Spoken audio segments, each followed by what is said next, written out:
Okay, so hello everyone, I hope आप लोग अच्छे होंगे। ये वीडियो में हम क्लास 10 के बच्चों के लिए वीडियो है जिसमें हम टॉपिक कवर करने वाले हैं कि कौन सा डेसिमल रैशनल है और कौन सा डेसिमल इरेशनल है। ठीक है, हम लोग डेसिमल के बारे में पढ़ चुके हैं। तो चलिए पहले आपको बता दें कि रैशनल नंबर के अंदर terminating decimal and non terminating but repeating decimal आता है। रिपीटिंग वाला, नॉन टर्मिनेटिंग वाला में रिपीटिंग वाला आता है रैशनल में, और टर्मिनेटिंग डेसिमल जो आता है वो आता है रैशनल के अंदर। ठीक है, तो ये दो चीज रैशनल के अंदर आता है, और non terminating and non repeating irrational के अंदर आता है। इससे पहले नोट डाउन कीजिए। ठीक है, चलिए अब समझते हैं कि ऐसा क्यों होता है, मतलब टर्मिनेटिंग डेसिमल रैशनल नंबर के अंदर क्यों होता है। देखिए, टर्मिनेटिंग का मतलब क्या है, मैं लिख देता हूँ 1.56। तो ये टर्मिनेटिंग डेसिमल क्यों है, क्योंकि इसके आगे कुछ डॉट डॉट डॉट नहीं लगा हुआ है, तो ये खत्म हो गया, यहीं पे कहानी इसका खत्म हो गया। तो क्या आपको ये बात पता होना चाहिए कि इसे हम जब डेसिमल हटाएंगे तो पहले ऊपर तो 156 होगा, और जब डेसिमल हटेगा तो नीचे 1 आता है, और डेसिमल के बाद जितना डिजिट होता है 1 2 इतना 2 डिजिट आता है, 2 0 आएगा। अगर 3 डिजिट होता है तो 3 0, 4 डिजिट होता है तो 4 0। ठीक है, तो ये बात सबको पता है, सब बेसिक चीजें जो कि क्लास 4 5 में पढ़ना है। चलिए अब देखते हैं इसके बारे में कुछ प्रॉपर्टीज समझते हैं। रैशनल नंबर होने के लिए क्या क्या होना चाहिए, यहाँ पे थोड़ा लिखते हैं साइड पे। रैशनल नंबर होने के लिए P अपॉन Q के फॉर्म में होना चाहिए, ये तो आप पढ़ चुके हैं। Q should not be equal to 0, and third important point is P and Q should be a integer. ये सारा चीज आप लोग पढ़ चुके हैं, है कि नहीं? सारा चीज आप लोग पढ़ चुके हैं। अब देखिए 156 upon 100 that is in form P upon Q। इसमें पहला पॉइंट को सेटिस्फाई किया। दूसरा क्या है, Q should not be equal to 0, तो 100 इज नॉट इक्वल टू 0। कहाँ 100 रुपया, कहाँ 0 रुपया है, तो क्वेश्चन दूसरा प्रॉपर्टी को सेटिस्फाई किया। तीसरा क्या है, तीसरा क्या है, ये P एंड Q दोनों के दोनों इंटीजर होने चाहिए। तो देखिए समझते हैं,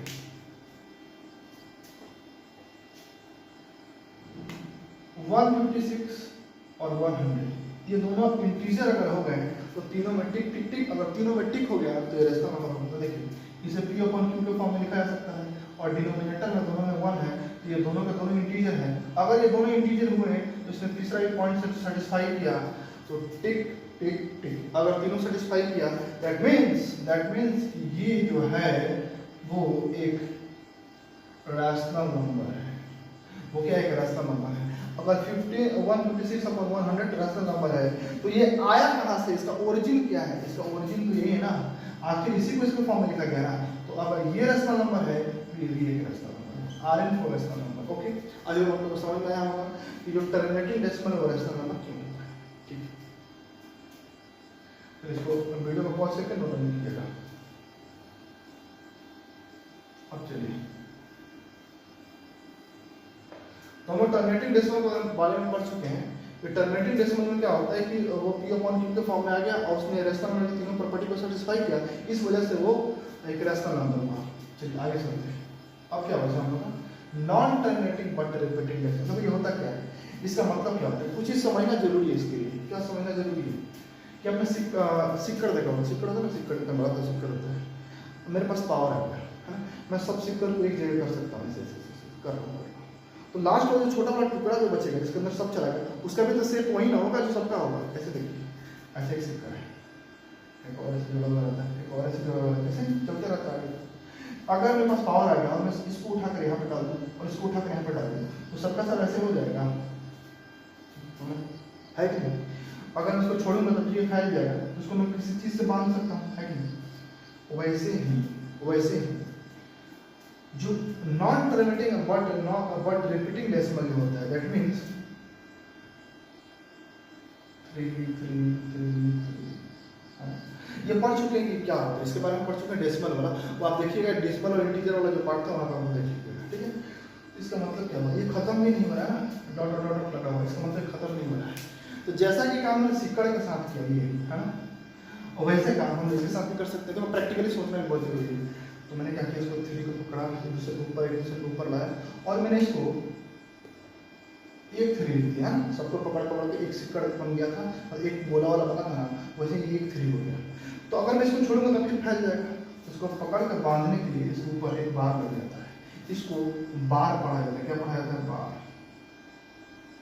ये क्लास 9 में आप लोग पढ़े होंगे इस चीज़ को, है ना। ये क्लास 10 है तो फिर भी आपको बेसिक तरीका से समझाया जा रहा है ताकि आपको समझने में किसी तरह का कोई परेशानी ना हो, ठीक है। तो ये हो गया 0.3 बार। दैट मीन्स हम ये कह सकते हैं कि अगर 0.3 बार लिखा है इसका मतलब हुआ 0.333 क्या किया गया, 3 को पकड़ पकड़ के एक कर दिया गया है ना, इसके ऊपर एक बार लगा दिया गया, बांध दिया गया डायरेक्टली ताकि वो भागे नहीं दोबारा, ठीक है। चलिए आगे चलते हैं। अब चीजों को ये समझते हैं कि आखिर ये रेशनल नंबर क्यों हुआ, आखिर ये जो है ये रेशनल नंबर क्यों हुआ, इस बात को समझते हैं। देखिए ये क्लास 9 का पोर्शन जो मैं बताने जा रहा हूँ क्लास 9 का पोर्शन है। फिर भी अब ये नहीं कोई कहेगा कि सर आप क्लास 10 में उतारे। देखो अगर हर बच्चे को देखकर चलना है ना बाबू, हम तो कोई बच्चा क्लास 9 में इसको पढ़ा है कोई नहीं पढ़ा, ठीक है। चलिए तो देखिए देखते हैं हम क्या करेंगे, इसको x मान लेंगे, है ना। We can assume it x, मतलब मैंने मान लिया कि x का जो वैल्यू है 0.333 बार है। अब क्या करें, नेक्स्ट स्टेप क्या है, नेक्स्ट स्टेप क्या है कि मल्टीप्लाई बाई, किससे मल्टीप्लाई करते हैं देखिएगा। हम क्या करते हैं, ये देखते हैं कि कितना डिजिट है जो रिपीट कर रहा है, मात्र एक ही डिजिट है, वो कौन सा है 3 है जो कि बार बार रिपीट कर रहा है। अगर एक डिजिट रिपीट कर रहा है तो 1 पे 1 0, अगर 2 डिजिट रिपीट कर रहा है तो 1 पे 2 0, अगर 3 डिजिट रिपीट कर रहा है तो 1 पे 3 0, मतलब multiply by 10 on both side, on both side. देखिएगा बोथ साइड मतलब क्या होता है बाबू, LHS और RHS का बात हो रहा है, बोथ साइड का मतलब LHS और RHS का बात हो रहा है। अगर x में 10 से मल्टीप्लाई होगा तो क्या होगा, तो 10x हो जाएगा, है ना। और यहाँ मल्टीप्लाई होगा तो ये बात आपको पता होना चाहिए कि जब कोई भी डेसिमल में अगर हम 10 से मल्टीप्लाई करेंगे या 100 से मल्टीप्लाई करेंगे तो जितना जीरो होता है उतना डेसिमल वो आगे बढ़ जाता है, उतना डेसिमल क्या आगे बढ़ जाता है। मतलब अगर मैं इसको 10 से मल्टीप्लाई करूँगा तो ये 3 डेसिमल 3 3 3 ये दो चीज पता होनी चाहिए। देखो अगर मैं लिखता हूँ 1.57, है ना, और इसको 10 से मल्टीप्लाई करना है, ध्यान से देखिएगा, अगर मुझे इसको 10 से मल्टीप्लाई करना है तो ये डेसिमल यहाँ से उठकर और यहाँ शिफ्ट कर देगा। दैट मीन्स ये होगा क्या, ये होगा क्या 15.7 हो जाएगा। बस समझ में आ रहा है, मतलब डेसिमल मल्टीप्लाई करने पर इस साइड शिफ्ट करता है और डिवाइड करने पे इस साइड शिफ्ट करता है। ये सबको पता होना चाहिए, एक बेसिक डेसिमल का कंसेप्ट है। डेसिमल में मल्टीप्लाई करने पे इस साइड शिफ्ट करता है और डिवाइड करने पे इस साइड शिफ्ट करता है, ठीक है। आगे चलिए, और भी कुछ बेसिक इंफॉर्मेशन है डेसिमल के बारे में आपको पता होना चाहिए। जैसे अगर मैं लिख रहा हूँ 2.3 तो इसको मैं 2 प्लस डेसिमल 3 भी लिख सकता हूँ, है ना, बिल्कुल लिख सकता हूँ। क्योंकि दोनों को जोड़ूंगा तो ये 2 प्लस 2 डेसिमल 3 हो जाएगा। और क्या लिख सकता हूँ, मैं इसको एक और चीज लिख सकता हूँ 1 प्लस 1 डेसिमल 3, है ना। मैं 2 डेसिमल 3 को 1 प्लस 1 डेसिमल 3 भी लिख सकता हूँ। 1 1 क्या होगा 2 होगा, डेसिमल 3 डेसिमल 3 होगा। तो ये इस फॉर्मेट में लिखा जा सकता है। ये सब चीज आपको पता होना चाहिए, बेसिक चीज है। जैसे कि अब इसका यूज क्या है, यहाँ पे यूज इसीलिए आपको बताया गया। देखिए यूज क्या है आपको। अब हम क्या कर सकते हैं, इसको लिख सकते हैं 10x इज इक्वल टू, इसको लिख सकते हैं 3 प्लस 0.3333, बिल्कुल लिखा जा सकता है, बिल्कुल लिखा जा सकता है, डॉट डॉट डॉट। मैंने क्या किया, डेसिमल के इधर वाला पार्ट है उसको अलग लिख दिया और उस साइड वाला पार्ट को अलग लिख दिया। जैसे कि यहाँ पे 2.3 था, उसमें 2 को इस साइड लिखे थे और 3 को उस साइड लिख दिए थे, वैसे ही कर दिया। अब मैं क्या करूँगा कि ये इक्वेशन 1 था और मैं इसको इक्वेशन नंबर 2 मान लूँगा। ये जो मेथड आपको बताया गया एक ट्रेडिशनल मेथड है जो आपके स्कूल्स में पढ़ना है वो बताया जाएगा। इसके अलावा मैं इसका एक शॉर्टकट बताऊंगा जिसमें आपको कलम उठाए बिना आप इसको सॉल्व करके बताओगे इसका क्या p वैल्यू का फॉर्म होगा, ठीक है। देखिए चीजों को समझिए। अब देखिए, अब यहाँ लिखेंगे हम पुटिंग द वैल्यू ऑफ 1 इन 2, मतलब 1 का कोई वैल्यू हम 2 में पुट करें, मतलब 1 इक्वेशन से उठाकर कोई वैल्यू 2 इक्वेशन पुट करें। अब देखिए क्या कर सकते हैं, ये देखिए ये जो चीज लिखा हुआ है यहाँ पे जो हम घेर रहे हैं वो और ये क्या दोनों सेम है, बिल्कुल सेम है sir. 0.333 dot dot dot infinite तक जा रहा है और यहाँ वही चीज हो रहा है, हाँ।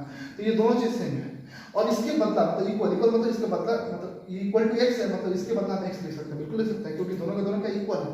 मतलब इस जगह पे हम x लिख सकते हैं, क्यों, क्योंकि ये जो वैल्यू है वो x के इक्वल है। देखिए तो क्या लिख सकते हैं इसको, क्या लिख सकते हैं बाबू इसको, देखिए हम इसको मिटा रहे हैं यहाँ पे, ठीक है। इसको क्या लिख सकते हैं 10x is equal to 3 plus और इसके लिए हम क्या लिख देंगे x लिख देंगे 3 प्लस। चलिए अब तो आपको आता है कैलकुलेट करना, लीनियर इक्वेशन में वेरिएबल प्लस एक्स इधर आएगा तो क्या होगा माइनस एक्स होगा, that means 10x minus x is equal to 3। बिल्कुल लिखा जा सकता है 10x minus x is equal to 3 लिखा जा सकता है। आगे क्या होगा 9x इज इक्वल टू 3, मैं इसको मिटा देना चाहता हूँ, ठीक। देखिए तो x इज इक्वल टू क्या होगा 3/9, दैट इज 1/9 है ना। तो x हम किसको माने थे, इसको माने थे, दैट इज कि अगर डेसिमल 3 बार है तो उसको 1/3 लिखा जा सकता है, मतलब 1/3 के फॉर्म में लिखा जा सकता है, ठीक है। पहले इसको एक बार नोट डाउन कीजिए, वीडियो को पॉज कीजिएगा और आपको अगर समझने में दिक्कत हुआ होगा दोबारा से इस वीडियो को देखिएगा यहाँ से पीछे करके, ठीक है। चलिए अब चीजों को समझते हैं, ठीक है। इसे मैं मिटाना चाहता हूँ, चलिए अब देखिए ये तो मेथड 1 था, मेथड 2 पे बात करते हैं। क्या क्वेश्चन था आपका, डेसिमल 3 बार, यही ना क्वेश्चन था। तो देखिए मेथड 2 के लिए देखिए आपको कलम उठाने की आवश्यकता नहीं, ऊपर क्या लिखा हुआ है 3, तो लिख देंगे 3। कितने पे बार है, तो एक डिजिट पे बार है तो 1 9, अगर एक डिजिट पे बार है तो 1 9, 2 डिजिट पे बार है तो 2 9, जितने पे नहीं उतना 0, तो इसके अलावा तो कुछ और है ही नहीं, तो एक डिजिट पे बार है तो 1 9, बस तो आंसर आ गया। 3 से 9 कितना हो गया 1/3। ये आपका मेथड 2 है, इस पे एक और क्वेश्चन ले लेंगे और सॉल्व करके दिखाएंगे, ठीक है, क्योंकि इसमें और 20 चेंजेज आता है, ठीक है। देखिए अब चीज को समझते हैं, मतलब अल्टीमेटली पॉइंट डेसिमल 3 बार का मतलब 1/3 होना है, तो ये रेशनल कैसे हुआ, चीजों को समझते देखिए 1/3 है ना। अगर 1/3 रेशनल होगा तो ये भी रेशनल होगा, क्योंकि दोनों का दोनों बराबर है। देखिए ये p/q के फॉर्म में है, बिल्कुल p/q के फॉर्म में है, तो पहला प्रॉपर्टी को सेटिस्फाई किया। दूसरा क्या है कि q should not be equal to 0, ये 3 है, 3 इज नॉट इक्वल टू 0, तो दूसरा प्रॉपर्टी को सेटिस्फाई किया। और तीसरा क्या है p and q should be a integer, क्या होना चाहिए बाबू, इंटीजर होना चाहिए, यही ना है जो तीसरा प्रॉपर्टी, यही ना है रेशनल नंबर होने के लिए। और बताइए 1 और 3 क्या है, एक इंटीजर है ना। अगर ये तीनों प्रॉपर्टी को सेटिस्फाई किया है दैट मींस ये जो होगा वो एक रेशनल नंबर होगा, Rn को रेशनल नंबर। अगर ये एक रेशनल नंबर हुआ तो ये आया कहां से है, ये यहां से आया है, तो ये भी एक रेशनल नंबर हुआ। और हम क्या समझ सकते हैं, इससे हमको क्या पता चला, इससे हमको ये पता चला कि जो नॉन टर्मिनेटिंग होता है, जो खत्म ना हो लेकिन रिपीट करने वाला होता है, इसे रिपीट के लिए एक और वर्ड यूज करता है रेकरिंग, है ना। रेकरिंग और रिपीट दोनों का मैथमेटिकली मतलब एक हुआ, है ना। देखिए तो मतलब वैसा डेसिमल जो रिपीट कर रहा हो और खत्म ना होता होगा वो p/q के फॉर्म में आ सकता है, और वो q 0 भी हो सकता है, और तीसरा चीज क्या हो सकता है बाबू, p और q इंटीजर होगा। तो इसी वजह से जो नॉन टर्मिनेटिंग बट रिपीटिंग वाला है वो एक रेशनल नंबर के कैटेगरी में आता है। तो चीजों को समझना है, रटना नहीं, ऐसा नहीं रट लीजिए कि नॉन टर्मिनेटिंग बट रिपीटिंग वाला रेशनल आता है, क्यों आता है उसके कारण हम समझेंगे, है ना। चलिए एक और क्वेश्चन इस पे ले लेते हैं जरा सा, क्योंकि मेथड 2 जो है ये काफी इजी मेथड है ना, डायरेक्ट आपका आंसर आ जाएगा। पर मेथड 1 जो है वो बहुत ही टिपिकल मेथड है जो आपको क्लास 9 में पढ़ना है। एक क्वेश्चन जैसे मैं कहता हूँ 1.6666 मतलब डॉट डॉट डॉट डॉट, इसको p/q के फॉर्म में रिप्रेजेंट करना है ना, कर सकते हैं, है ना, क्योंकि रिपीटिंग वाला है तो किया जा सकता है। देखिए कैसे करें, मैं क्या करूँगा x के बराबर इसको मान लूँगा, x इक्वल टू 1.666 और मैं इसको इक्वेशन 1 मान लेता हूँ, बिल्कुल मान सकता हूँ। कितने डिजिट रिपीट कर रहे हैं सर, 1 डिजिट, तो किससे मल्टीप्लाई करेंगे 1 पे 1 0 से। अगर 2 डिजिट रिपीट करता तो 1 पे 2 0 से मल्टीप्लाई करते हैं। अब क्या करेंगे, multiply by 10 on both side,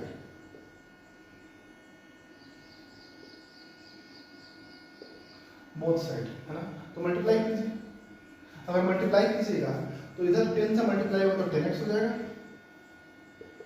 और इधर जब मल्टीप्लाई करेंगे तो डेसिमल क्या होगा, एक डिजिट आगे शिफ्ट हो जाएगा, जो भी बता चुके हैं। तो अगर शिफ्ट करेगा तो 16.6666 है कि नहीं, बिल्कुल है, बिल्कुल है, ठीक है। एक और बात बताइएगा, मैंने आपको बताया था कुछ देर पहले कि 2.03 था, मतलब 2 डेसिमल 03 था, है ना। 2 डेसिमल 03 था, इसको हम दो चीज लिखे थे, एक लिखे थे हम 1 + 1.1 डेसिमल, लिखा जा सकता है नहीं लिखा, बिल्कुल लिखा जा सकता है, हाँ, जोड़ेंगे तो 2.3 होगा। और एक चीज जो यूज किए थे उसको तो हम बताइए यहाँ पे, है ना, कि एक सेकंड, एक और बोले थे कि 2 प्लस डेसिमल 3 लिखा जा सकता है। तो इससे रिलेटेड इसका यूज करके हम पिछला जो क्वेश्चन था उसमें बता दिए हैं कि 3 डॉट डॉट डॉट 3 आ रहा था, उसको 3 प्लस डॉट 3 है ना, लिख सकते हैं डेसिमल 3। अब देखिए वैसे ही इसका यूज करके हम क्या करेंगे, देखिए ये जो 16 है ना, 16.666, क्या मैं इसको 15 प्लस 1 डेसिमल 66666 लिख सकता हूँ? क्या मैं 16 डेसिमल 6666 को 15 प्लस 1 डेसिमल 666 बिल्कुल लिख सकता हूँ, क्यों नहीं लिख सकता? 15 और 1 कितना 16 होगा, ये तो बिल्कुल कांस्टेंट है। तो सर आपने ऐसा क्यों किया, आपने ऐसा क्यों किया सर, आपने ऐसा क्यों किया? आप इसको 14 प्लस 2 666 क्यों नहीं लिखे? आप इसको 13 प्लस 3 666 क्यों नहीं लिखे? आप इसको 15 प्लस 1 क्यों लिखे? तो मेरे भाई आप यहाँ देख सकते हो कि जो x का वैल्यू है जिसे हम अल्टीमेटली पुट करना है, ये 1.666 है। तो हमें यहाँ पे जो x का वैल्यू पुट करना है हमें, वो अल्टीमेटली आना इसके बराबर ही चाहिए ना। तो 1.66 लाने के लिए मैं सिर्फ 15 और 1 के फॉर्म में तोड़ा, है ना, मतलब 16.666 को 15 और 1.66 के फॉर्म में इसीलिए तोड़ा गया ताकि इसके जगह पे मैं x पुट कर सकूं। क्यों? क्योंकि x का वैल्यू इसके इक्वल है। बस समझ में आ गया हो, है ना? तो चीजों को समझिए, ये आपका इक्वेशन सेकंड हो गया, ये आपका इक्वेशन सेकंड हो गया, है ना? अब आप क्या करोगे? अब आप कहोगे putting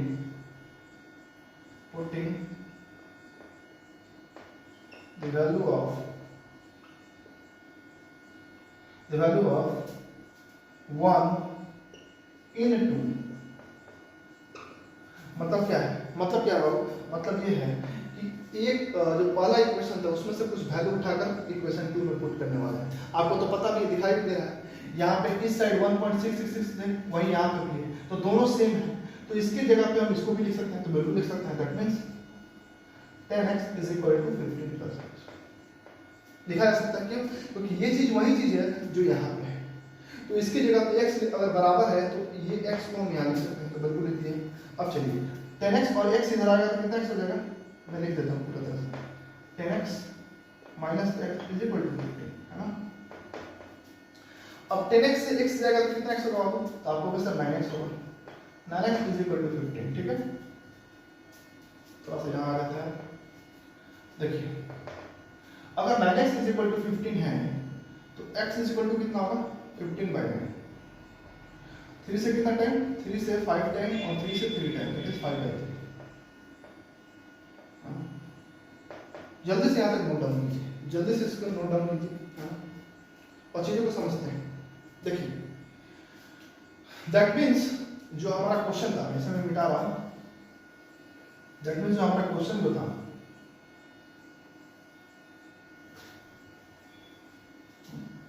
हमारा क्वेश्चन क्या था? ये था, हाँ? तो हम ये कह सकते हैं कि 1.6 बोला था ना, सिक्का को बेचते हैं तो 666 को कलेक्ट किए और इस पर बार लगा दिए, रस्सी जो बांध देते हैं ताकि भागे नहीं। तो ये 1.26 बार आया, इससे अल्टीमेटली हम 5/3 लिख सकते हैं। जो आपको कैसे है ये बात को समझना है। और 5/3 आपका रेशनल नंबर है, क्योंकि इस रेशनल नंबर के सारे प्रॉपर्टी को सेटिस्फाई किया है। तो मुझे इसको रेशनल नंबर दिखाना यहाँ काम नहीं था, मुझे ये बात बताना था कि कितना लंबा प्रोसेस है और कितनी आसानी तरीका से जो मेथड 2 में आपको बताने जा रहा हूँ उससे बिना कलम उठाए आप सॉल्व कर सकते हो और आप बता सकते हो कि 1.6 का PYQ फॉर्म क्या होगा, कैसे देखिए। हाँ, इसका यूज नहीं करना है आपको, इसको नॉलेज के लिए बताया जाए, यूज नहीं करना। तो 1.6 पर आप लिखो डायरेक्ट 16, है ना, जो ऊपर डाटा उसको 16 लिख दोगे। कि किस पे बार नहीं है, किस पे बार नहीं है, तो 1 पे नहीं है, तो आप लिखोगे -1। कितने पे बार है? 1 पे बार है, 1 नहीं, हाँ। डेसिमल की इधर का बात हो रहा है, डेसिमल की इधर का बात नहीं हो रहा है। डेसिमल के इधर कितने पे बार है? तो 1 पे। और डेसिमल के इधर और कोई डाटा है जिस पे बार ना हो, तो डेसिमल के इधर 6 के अलावा कोई डाटा है ही नहीं, तो बस आपका आंसर आ गया 15/9, दैट इज 5/3। 3 से 5 बताइए, एक लाइन में आपका मेथड 2 से आंसर आ गया। जो मेथड 2 है ये आपको नहीं पढ़ना है, ये एसएससी बैंकिंग रेलवे एग्जामिनेशन पूछता है, वहां पे इसका यूज पड़ता है। तो डायरेक्ट इससे आंसर है, क्या क्या क्या 16 - 1/9 दैट इज 5/3, सिंपल। और वो कितना लंबा मेथड था जिसे सॉल्व हो रहा है ना। तो चीजों को जिस स्तर से आपको बताने का मैं कोशिश करता हूँ, चाहता हूँ कि जो भी मेरे पास नॉलेज है और जो आपको रिक्वायरमेंट है वो सारा चीज आपको प्रोवाइड किया जाए, है ना। ठीक है, तो अब आप ये समझ चुके हो कि कैसे मेथड 1 और मेथड 2 से हम नॉन टर्मिनेटिंग बट रिपीटिंग वाला को p बाई क्यू के फॉर्म में ला सकते हैं। आगे चलिए, तो अब p बाई क्यू के फॉर्म में रेशनल हो गया, ये तो खत्म हो गया। अब इरेशनल नंबर पे आते हैं। तो इरेशनल नंबर में क्या है, non terminating and non repeating. तो देखते हैं हम कैसे मान लेते हैं non terminating and non repeating आपका इरेशनल हो जाएगा। और रेशनल क्यों नहीं हो सकता, एक एग्जांपल देते हैं। एग्जांपल क्या दे सकते हैं, 1 4 decimal 3 2 1 4 5 7 9 dot dot dot dot, है ना। तो पहला बात डॉट डॉट डॉट लगाए थे, क्या है, नॉन टर्मिनेटिंग, खत्म नहीं हो रहा है। अब देख रहे हैं क्या इसमें कोई ऐसा पैटर्न बन रहा है, कोई नंबर रिपीट कर रहा है? नहीं सर, इसमें कोई भी नंबर रिपीट नहीं कर रहा है, कोई फिक्स पैटर्न नहीं बन रहा है। अगर सपोज करो मुझे इसको p बाई क्यू के फॉर्म में दर्शाना है तो मैं इसको x के बराबर मानूंगा, है ना। अब बताइए वहां हम लोग क्या पढ़ रहे थे, वहां पे हम ये पढ़ रहे थे कि वहां पे क्या पढ़ रहे थे, वहां पे हम ये पढ़ रहे थे कितना डिजिट रिपीट कर रहा है, जितना डिजिट रिपीट कर रहा था उससे मल्टीप्लाई कर रहे थे 1 पे 0 बैठा कर रहा है। एक डिजिट रिपीट कर रहा था 1 पे 1 से, 2 डिजिट रिपीट कर रहा था तो 1 पे 2 0 से, है ना। अब तब घटा रहे थे तो वो 9 के फॉर्म में आ रहा था। एक चीज बताइए, यहाँ पे कोई डिजिट ही रिपीट नहीं कर रहा है तो हम कैसे 1 0 2 0 कितने 0 से मल्टीप्लाई करेंगे? तो यहाँ पे कोई उसका प्रॉपर्टी ही नहीं आ रहा है, तो ये कभी p अपॉन q के फॉर्म में रिप्रेजेंट होगा ही नहीं। और आपको ये बात पता है कि p अपॉन q के फॉर्म में अगर किसी को रिप्रेजेंट नहीं किया जा सकता है तो वो रैशनल नहीं होगा। और आपको ये बात पता है कि अगर कोई चीज रैशनल नहीं होगा तो वो इरेशनल होगा। R for rational and IR for irrational, ठीक है। इसीलिए non terminating and non repeating जो केस बनता है वो इरेशनल नंबर होता है, वो रैशनल नहीं होता है। तो आज आपका जो बेसिक, देखो अभी हम लोग जो वीडियो आज कंप्लीट हुआ जो पार्ट 7, इसमें हम लोग जो पढ़ाई किए हैं वो बेसिक और फंडामेंटल जो होता है वो एक्सरसाइज चैप्टर 1 है रियल नंबर, उसका आपने बेसिक और फंडामेंटल चीज कंप्लीट किया है। अभी आपका जो पढ़ना है यूक्लिड डिवीजन लेमा, वहां से अब आपका सिलेबस स्टार्ट होगा। लेकिन उसके पहले आपको जो 7 वीडियो प्रोवाइड किया गया है वो एक बेसिक वीडियो है जिसका नेसेसरी सब बच्चों को है, क्योंकि 9th क्लास में बहुत बच्चे जो हैं 70 से 80% बच्चे नहीं पढ़े, ठीक है। So thanks for watching this video, like it, share it and subscribe this channel. Okay, thank you everyone.